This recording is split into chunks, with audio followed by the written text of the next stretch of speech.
नमस्कार। योग गुरु बाबा रामदेव अक्सर विवादों में रहते हैं। जिस तेज़ी से उनके साथ विवाद जुड़ते हैं उसी तेज़ी से उनका बिजनेस भी बढ़ता जाता है। ब्लूमबर्ग क्विंट की एक रिपोर्ट के मुताबिक रामदेव के पतंजलि ग्रुप ने साल 2020-21 में 26,400 करोड़ रुपए की कमाई की है।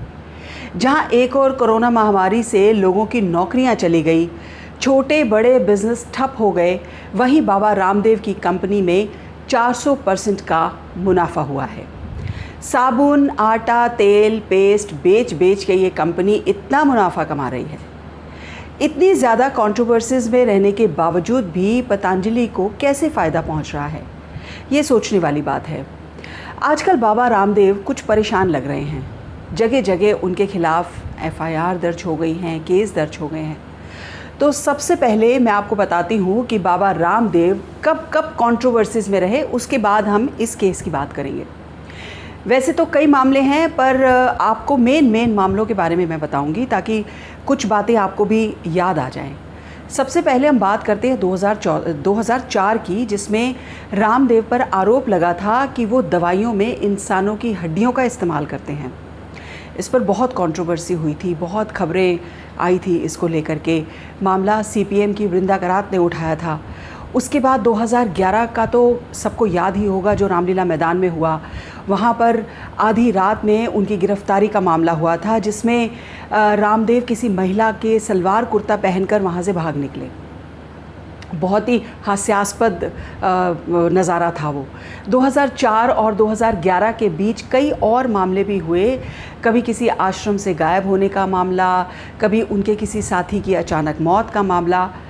पर अब जिस मामले में बाबा फंसते हुए दिख रहे हैं वो है जो उन्होंने अभी पिछले में हाल फिलहाल एलोपैथिक दवाओं को लेकर के एक बयान दिया था कि एलोपैथिक को दिवालिये साइंस उन्होंने कह दिया था।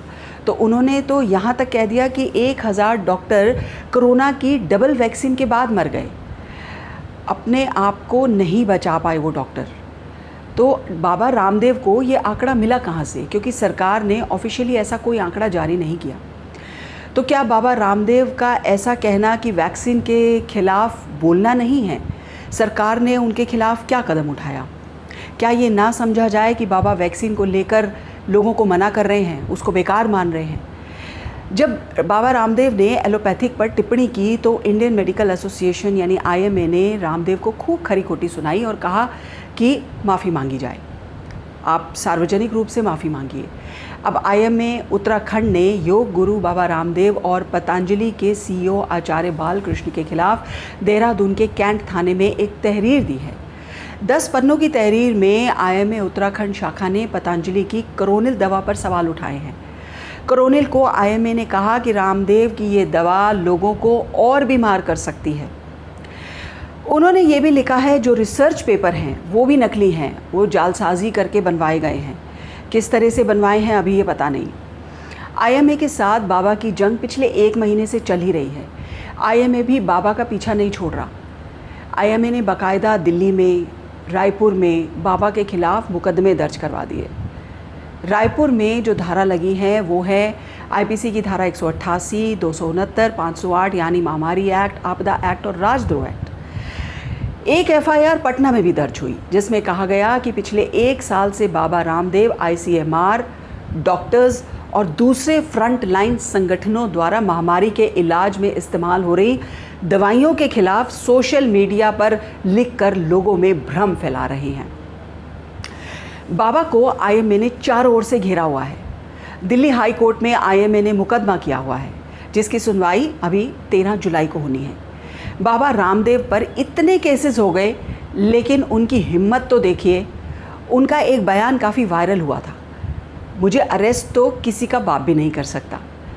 इस तरह के बयान देने के बाद अब बाबा रामदेव सुप्रीम कोर्ट भागे हैं।